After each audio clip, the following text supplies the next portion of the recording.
Et puis toujours en sport, cet événement qui a électrisé la rue ajaccienne hier soir. Près de 1200 coureurs ont pris part au second City Trail nocturne.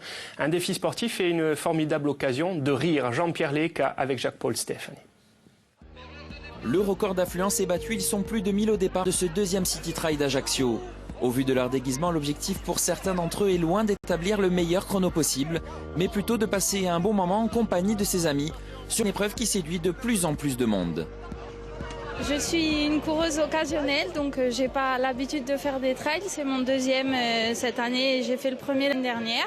Je fais du sport toute l'année, donc je pense que ça devrait aller. Les favoris à la victoire sont les premiers sur la ligne de départ. C'est parti pour un sprint dans les rues de la cité impériale. Battu lors du City Trail de Bastia, Perret y prend les devants. Il ne quittera plus cette position jusqu'à la fin et passera en tête dans tous les endroits empruntés par la course. Grande première, le passage mythique dans la citadelle d'Ajaccio, ouverte exceptionnellement pour l'occasion. Tels des lucioles avec leurs lampes frontales, les participants se dirigent ensuite vers la plage Saint-François. Le rythme est soutenu à l'approche de la ligne d'arrivée.